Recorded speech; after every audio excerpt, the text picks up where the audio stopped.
గుర్తుపెట్టుకో లక్ష్మి, నీ మెడలో వాడెందుకు తాళి కట్టాడో, ఏ పరిస్థితుల్లో కట్టాడో నాకనవసరం.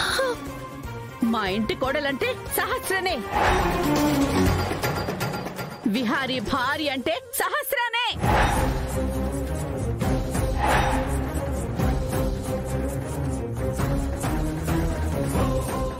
ఈ విషయాన్ని నువ్వు గుర్తు పెట్టుకొని జాగ్రత్తగా నడుచుకో. విహారీ మంచి కోసం, మా కుటుంబం కోసం ఏం చేసినా సహస్రనే చెయ్యాలి తప్పించి మా కోసం, విహారీ కోసం నువ్వు ఏం చెయ్యాలన్నా నీకు ఏ అర్హత లేదు. నువ్వు ఏ కార్యం చేసినా అది మాకు అశుభం.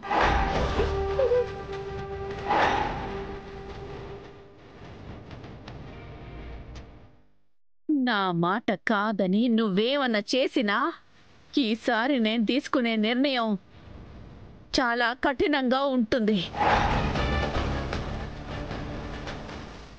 అది గుర్తు పెట్టుకొని జాగ్రత్తగా నడుచుకో.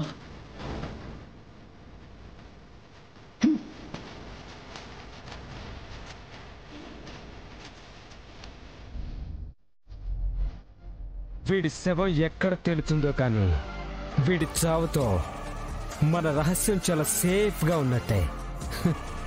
సర్లే, పద వెళ్దాం.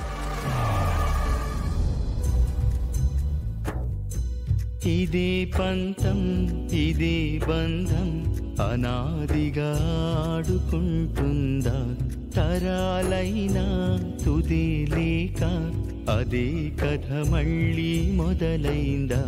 వదలదే పాశం ఎవ్వరిని, మనుషులే పోనీ పాపమని, మమతనే నువ్వు వెలివేస్తున్నా, మనసుతో అల్లుకుపోతుందా.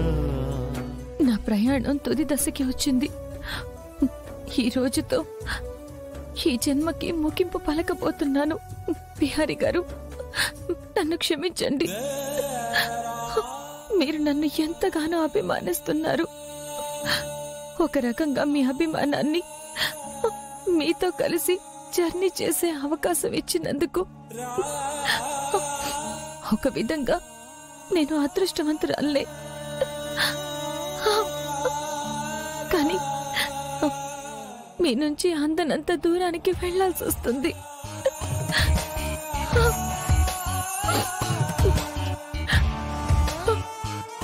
ఈ జన్మకి సరిపోయి మీరు నాకు చాలా జ్ఞాపకాలు ఇచ్చారు. మీతో గడిపిన ప్రతి క్షణం నాకది మధురానుభూతి. మిమ్మల్ని విడిచి ఇలా అర్థాంతరంగా వెళ్లాల్సి వస్తుంది.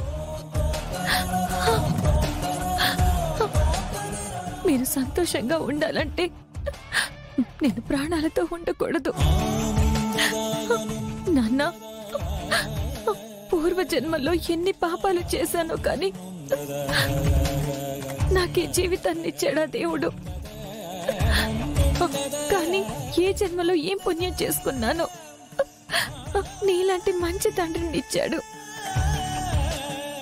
మీతో కష్టాల్ని పంచుకోవాలని, నీ ఒడిలో పడుకుని ఏడుస్తూ సేద తీరాలని చాలా సార్లు అనుకున్నాను.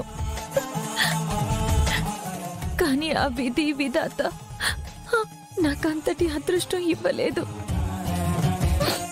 దేవుడా, నేను కోరుకునే ఆఖరి కోరిక, నేను చనిపోయాక మా నాన్నకి అమ్మకి నా మరణ వార్త తట్టుకునే గుండె బలాన్ని ప్రసాదించు చాలు.